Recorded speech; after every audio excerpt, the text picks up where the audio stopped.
Olá, graça e a paz do nosso Senhor Jesus Cristo. Estamos iniciando mais um comentário da nossa lição da EBD, hoje com uma temática, olha só, com muitos desafios. Eleição e predestinação.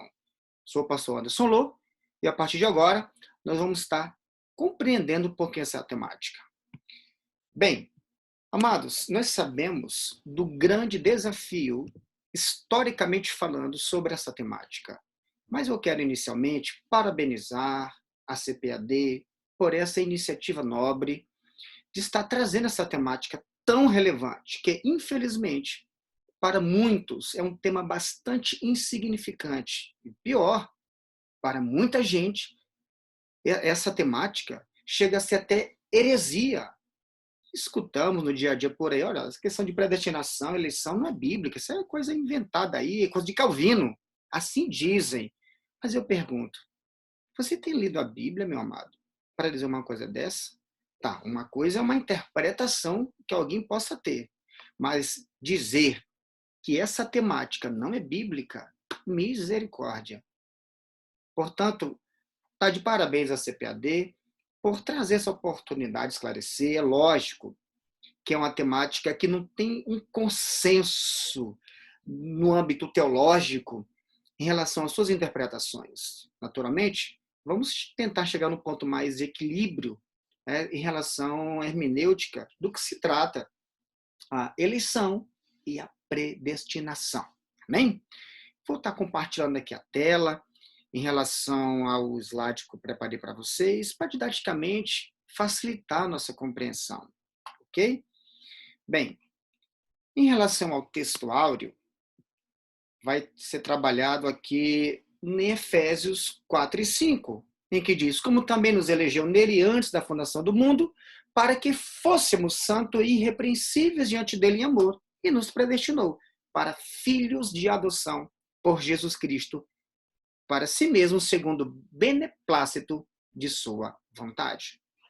Bem, a leitura bíblica se encontra no capítulo 1 e estende mais até do versículo 1 até o versículo 12. E diz, como também nos elegeu nele antes da fundação do mundo, para sermos santos e irrepreensíveis diante dele em amor. E nos predestinou. Para quem não gosta muito desse termo, tem que pular a leitura bíblica, você tem que desprezar a Bíblia.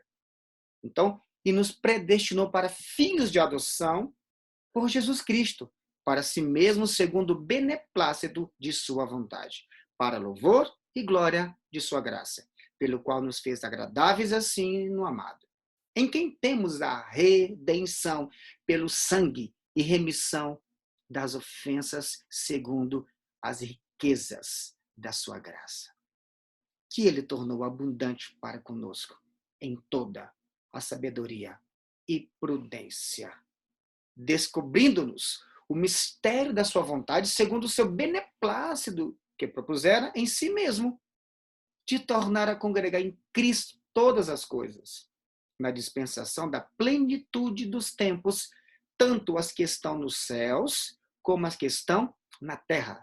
Nele, digo, em que também fomos feito herança, havendo sido predestinados conforme o propósito daquele que faz todas as coisas segundo o conselho da sua vontade, com o fim de sermos para louvor da sua glória, nós, os que primeiro esperamos em Cristo.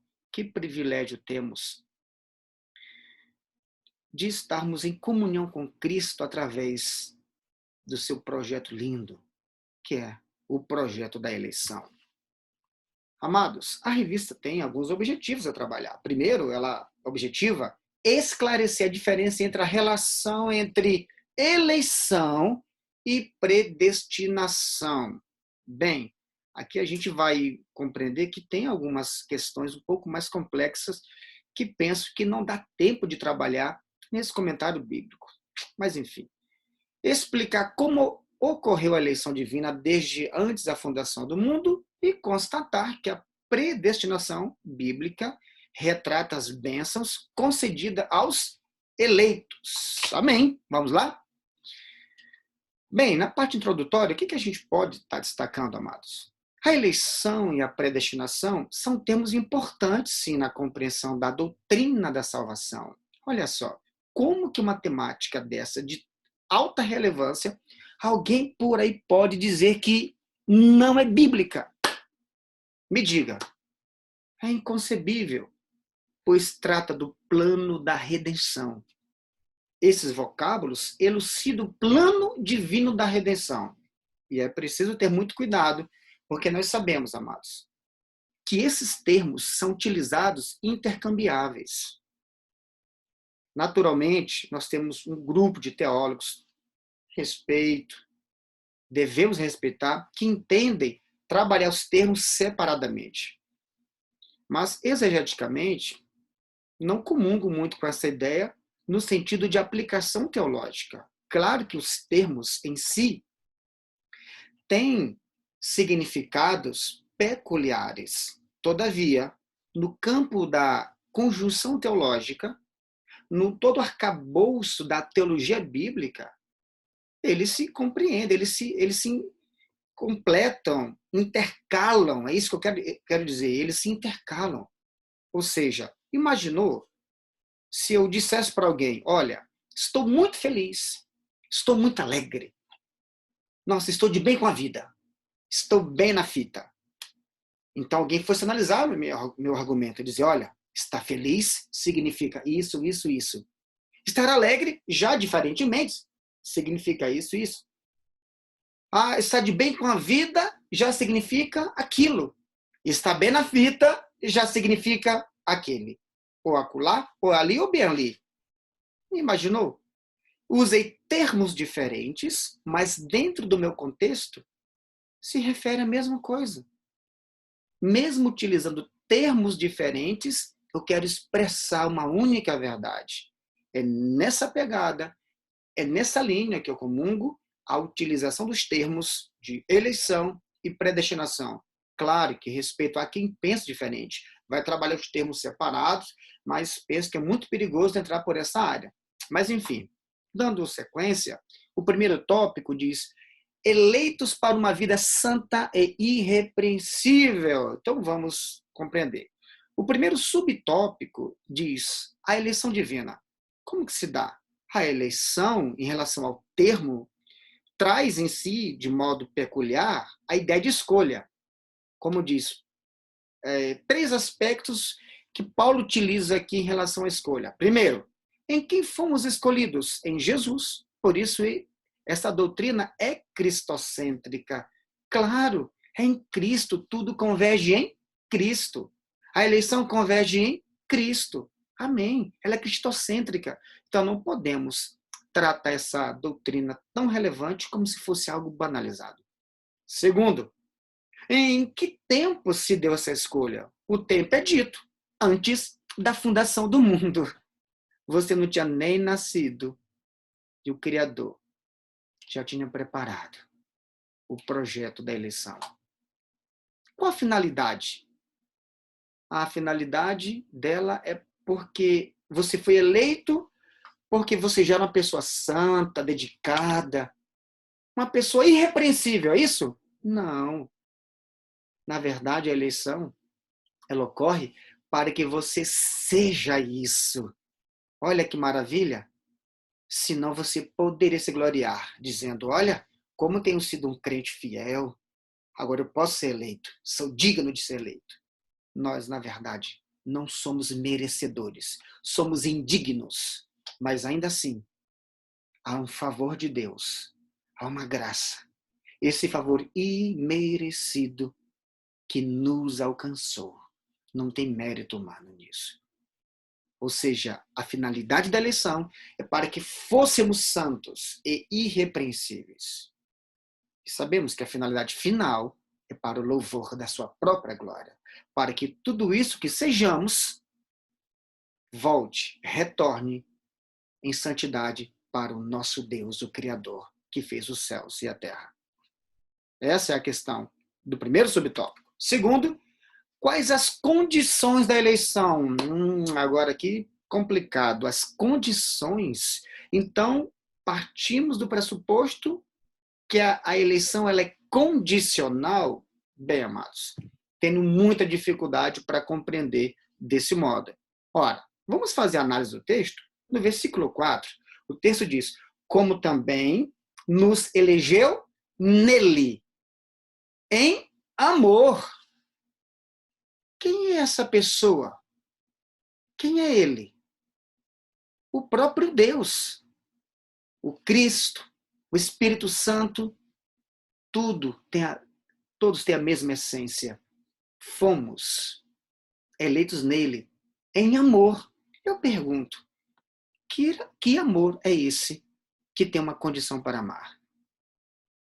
Em termos bíblicos, o amor é incondicional. Você pode não concordar, mas não pode ignorar. Porque o ato de amar é um ato totalmente incondicional. Porque se alguém ama mediante uma condição, isso já não é amor. Porque o amor, para amar, ele não tem essa condição. Portanto, não há condição, porque, lógico, ele é totalmente incondicional. O que diz o texto em 1 João 4,19? Ele nos amou primeiro. Nós apenas respondemos a esse amor, a essa graça. Portanto, qual o resultado disso? Nós temos um efeito. Nele, nessa eleição, ela causa um efeito. E o efeito é crer. Ou seja, se arrepender. A fé é fruto da eleição. Sabemos que tem muita gente que pensa o contrário. Não quer entrar no mérito, respeito, mas estou mostrando aqui no texto que nele, ou seja, em Cristo, no Pai ou no Espírito, em amor, nós fomos eleitos. E fomos eleitos para quê? Para crer. Porque só pode crer quem é o eleito do Senhor. Será assim não? Vamos ver o que diz em Atos 13, 48. E os gentios, ouvindo isto, alegraram-se e glorificavam a palavra do Senhor. E creram. Quem foi que creu? Todos. Quanto estavam ordenados para a vida eterna. Quem eram essas pessoas? Justamente os eleitos. Quem estava ordenado, creu. Portanto, crer é um efeito do ato da eleição. Estou mostrando aqui no texto. Tá? Portanto, a palavra ordenados significa no grego tasso. Está aqui a referência, você pode conferir no Strong, está aí a chave bíblica 5021 ou 5021, que diz determinar. O que significa ordenados? Determinar. Ordenar. Definir. Como que significa essa ordenação? Ordenação de ordem. Vou colocar em ordem. Significa que toda ordem tem um início e tem um fim. Essa ordem é colocada da seguinte forma. Primeiramente, há uma eleição e logo produz arrependimento. Porque não é fruto nosso. Isso aqui é a obra de Deus. Essa conversão, esse arrependimento é fruto da obra do Espírito Santo. Só Ele pode convencer o homem do pecado. É assim que diz as Escrituras. Bem, terceiro subtópico diz vida santa e irrepreensível. Qual é a finalidade da eleição? Lógico, sermos santos e irrepreensíveis diante dele. Como eu disse agora há pouco, nós não fomos eleitos porque nós já éramos irrepreensíveis. Nós não fomos eleitos porque já tínhamos uma vida em santidade. Mas nós somos eleitos para vivermos essa vida em santidade. Porque valeu a pena o sacrifício de Cristo na cruz. Ou seja, a palavra santo significa separado do pecado, irrepreensível, sem defeito, inculpável, como diz Filipenses 2,15. Portanto, o sacrifício de Cristo na cruz, a obra do Espírito Santo, deixou você inculpável. Você não foi escolhido porque você já era inculpável. Não. mas você se torna inculpável mediante a graça, a eleição do Senhor na sua vida. Glória a Deus por isso.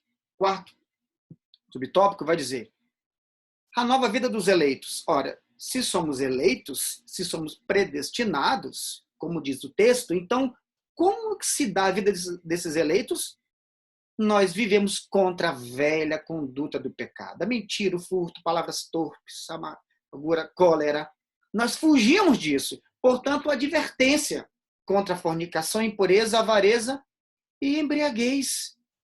Ou seja, todas essas obras da carne devemos fugir. Então, o eleito, ele não se deleita. Ele não tem prazer no pecado. O eleito é o contrário. Quando ele peca, ele se enoja do pecado. Ele foge do pecado, não é para ser salvo, mas ele foge do pecado é porque ele já foi salvo. Somente o Espírito Santo capacita o crente para esse novo estilo de vida. Está em Gálatas 5, 22, 25. Isso é obra de Deus. Nós, se dependesse de nós só escolheríamos o mal. Mais à frente vou trabalhar essa questão. Trata-se, portanto, de um processo contínuo de santificação até a glorificação final. Amém. É nesse sentido, está correto. Nós somos santificados, mas não recebemos a glorificação do nosso corpo, e é onde nós não pecaremos mais. Mas, em breve, Cristo voltará e nós seremos alcançados por mais essa graça. Segundo tópico, predestinados para filhos de adoção. Como que se dá? Bem, se de um lado ao conceito de eleição, nós temos o conceito de predestinação, que é determinar antes. Ou seja, foi da vontade de Deus reconciliar os pecadores e torná-los seus filhos. Nós perdemos a comunhão com o Pai ali em Adão, lá na criação. E em Cristo nós somos redimidos. Essa comunhão foi resgatada. Portanto, se tornamos filho por adoção. Foi agradável a Deus inserir no plano da salvação a adoção dos eleitos como filhos segundo o beneplácito de sua vontade. Ora, por que ele fez isso? Sua vontade. E ninguém questiona a vontade de um rei. Ninguém questiona a vontade de um soberano. Ele é soberano. Eu posso não entender, mas eu confio. Eu não entendo, mas eu creio. Ele é soberano. Ou seja, é uma posição totalmente merecida, nos tornar filho. Contudo, ele aprove ao Pai fazê-lo assim. O sacrifício de Cristo na cruz fez tudo isso. Apenas ele era capaz de fazer isso. Glória a Deus. Os privilégios da adoção. Deus criou o ser humano para estar em comunhão com ele, mas o pecado rompeu com essa dádiva, como eu coloquei agora há pouco lá na criação. Portanto, Deus concede a redenção e a remissão dos pecados e restabeleceu sua comunhão. Não é muita graça? Muita misericórdia? Estávamos totalmente sem comunhão. E Cristo agora vem e nos proporciona essa comunhão. Isso significa que passamos a ser herdeiros de Deus e cordeiros de Cristo, das promessas de Abraão e da vida eterna. Tendo isso aceitos por Deus, fomos transformados em filhos para seu louvor e glória. Amados, o homem quando peca, ali na criação, ele rompe, ele fica distante do Pai. Não tem como se relacionar. Mas nós temos totalmente recebido de Cristo o seu perdão. E algumas pessoas pensam que o perdão que nos foi dado na cruz é um perdão que eu peco hoje, ali ou acolá. Esse perdão concedido, amados, é o perdão que seria impagável por nós, lá na criação. É o pecado original. Ele pagou essa dívida, porque todos os nossos pecados, em função da queda do homem, ali no Gênesis. Portanto, devemos todos os dias agradecer ao Senhor por tantas bênçãos que Ele tem nos proporcionado. E agora o terceiro tópico, a sublimidade do propósito divino na predestinação. Bem, o soberano Deus não predestinou incondicionalmente pessoa alguma, como diz aqui o autor da lição. Bem, trabalhei uma outra posição em relação que, do ponto de vista do amor em Cristo, o amor, ele não tem condição. Ou seja, ele é totalmente incondicional. Ele não apresentou uma condição, mas ao contrário, ele simplesmente nos amou. Aparece algumas vezes o termo, né, de predestinação, 6 vezes a palavra aparece, a palavra. Só que é importante lembrar que tem outros termos que são, vamos dizer assim, intercambiáveis com esse mesmo termo. Você vai dizer escolhidos, ordenados, pré-ordenados ou destinados, enfim, os termos precisam ser entendidos dentro de um conjunto de toda a Escritura. E aí você tem análise do autor da revista colocando, portanto, não houve uma dupla predestinação em Deus, porque decretou escolher uns para o céu e outros para o inferno. Comungo, correto. Sabe por quê? Porque não se pode condenar quem já foi condenado à morte. Como se pode condenar um morto? Ele já foi condenado. Mas são os eleitos que ganham a vida em Cristo. Como que eu posso condenar? Como que Deus pode condenar?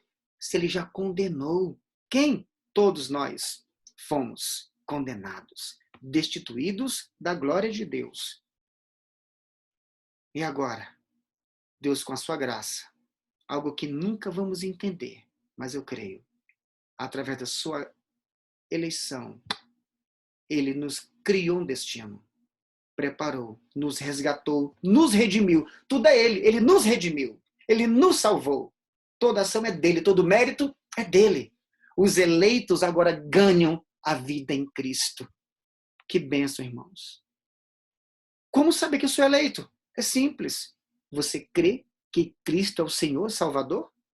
Você crê que Cristo é o Messias? Só um eleito é capaz de crer. E a gente precisa desvincular essa questão de crer totalmente grega, racional, ato do pensamento, uma racionalidade pura apenas. Não, eu creio, mas não vou aceitar Jesus. Amados, no contexto bíblico, crer, você vê isso desde o início ali do Pentateuco. Crer significa fidelidade, confiança. Eu creio, eu confio. Eu não entendo, mas eu confio. Crer não é um ato de pensar, mas é um ato, é agir, é andar em conformidade com e com quem? Ou seja, com ele, com Cristo. Portanto, é totalmente equivocado a noção de crer como um ato racional apenas. Como escuta por aí, eu creio, mas eu não vou, como se diz aí, aceitar Jesus. Não. Essa pessoa nunca creu. Porque quem crê, automaticamente há mudança de vida. Crer é agir, é praticar, é cumprir a lei, é cumprir os seus mandamentos, é cumprir o ID de Jesus. Portanto, como sabemos se somos eleitos? Você crê em Jesus Cristo como teu único Salvador? Se você crê, essa é a certeza que você é um eleito de Deus. Portanto, os eleitos ganham vida em Cristo. Que coisa maravilhosa. Então, nós temos aqui, estamos diante do que chamamos de depravação total. O que significa depravação total? É que todos pecaram, não tem um justo sequer. E o Senhor Deus lhe deu esta ordem: de toda árvore do jardim comerás livremente, mas da árvore do conhecimento do bem e do mal não comerás. Porque no dia em que dela comeres, certamente morrerás. Gênesis capítulo 2, versículos 16 e 17. E o que aconteceu? O homem comeu, a mulher comeu. Portanto, morreram espiritualmente. Nós percebemos uma longa disputa sobre essa questão e enfatizado ali por Pelágio, que dizia de que não, o homem pecou, Mas esse pecado não afetou o homem. Então o homem peca por imitação, dizia Pelágio. Imitando quem? Nós pecamos por causa da nossa natureza pecaminosa. E só Cristo, só a obra da regeneração do Espírito Santo para nos dar um novo coração, como diz lá em João 3. Ele tira o nosso coração de pedra e nos dá um coração de carne. Quer ver mais? Viu o Senhor que a maldade do homem se havia multiplicado na terra e que era continuamente mal todo o desígnio do seu coração. Gênesis 6:5. O desígnio, o desejo do homem sempre se inclina para o mal. Não há como buscar a Deus. Isso é depravação total. Eu nasci na iniquidade, em pecado, me concebeu minha mãe. Salmo 51:5. Quer ver mais? Mas todos nós somos como o imundo. E todas as nossas justiças como trapo de imundícia. Todos nós murchamos como a folha. E as nossas iniquidades, como um vento, nos arrebatam. Diz o profeta Isaías, capítulo 64, versículo 6. É esse homem que você pensa ser digno? Imundo. Trapo de imundícia. É assim que somos comparados. Todos nós murchamos como a folha. Essa folha está morta, está seca. As nossas iniquidades, como o vento, nos arrebatam. Essa é a consequência da depravação total. Jeremias 13:23. Pode acaso o etíope mudar o seu pelo? Ou melhor, a sua pele? Ou o leopardo, as suas manchas? É possível isso? Olha só como nós somos comparados. É possível o animal mudar sua pele? Assim como nós não conseguimos mudar a nossa natureza. Só Cristo, através do seu Espírito Santo, consegue fazer essa obra. Romanos 5:8, 12 e 18 vai dizer: mas Deus aprove o seu próprio amor para conosco pelo fato de ter Cristo morrido por nós, sendo nós ainda pecadores. Você ainda na tua miséria de pecado, Cristo vai lá e te resgata. Foi o amor de Cristo que te alcançou. Eu pergunto, o que você fez para ser salvo? O que você pode fazer? Nada. Só Ele pode fazer. Até o ato de crer vem dele. Está lá em Hebreus. Portanto, assim como por um só homem entrou o pecado no mundo, e pelo pecado a morte também assim. A morte passou a todos os homens, porque todos pecaram. Depravação total. Se você não entendeu o que era depravação total, estou lhe mostrando os textos. Isso é depravação total. Sendo que o próprio Armínio concordava com esse ponto. Pois assim como por uma só ofensa veio o juízo sobre todos os homens, para condenação, assim também por um só ato de justiça veio a graça sobre todos os homens para a justificação que dá vida. Amados, chegamos ao final e temos aqui algumas conclusões. Primeiro, a eleição e a predestinação é um tema bíblico, portanto, relevante. Não despreze uma temática tão relevante como essa. Segundo, a salvação não depende e não vem do homem, é fruto do seu amor e graça, logo é incondicional. Do amor de Deus, me refiro. Terceiro e último, eleitos em Cristo, como logo o critério da eleição é a vontade do Pai, por louvor de sua glória, ou para louvor da sua glória. Desculpe o erro de português aí, digitação está por louvor, é para louvor de sua glória. Quero fazer a conclusão final, fechamento, da seguinte forma. Assim como, e eu concordo com o autor da revista, a eleição é para a salvação, então, assim como a salvação é para os eleitos, se a eleição é para a salvação, está correto nisso, então a salvação é para os eleitos. Que Deus possa continuar a lhe abençoar. A temática é muito ampla, não está encerrada aqui, eu sei disso. E se você quiser mais explicações, conversar mais sobre isso, entre em contato comigo. Tá? Vou estar colocando aqui no Facebook, entre em contato comigo e podemos conversar mais. Deus abençoe.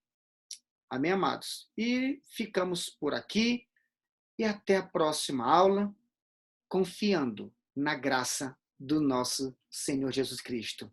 que nos salvou, nos elegeu e nos predestinou para estarmos com Ele, segundo a sua própria vontade. Que Deus nos abençoe para todos sempre. Amém.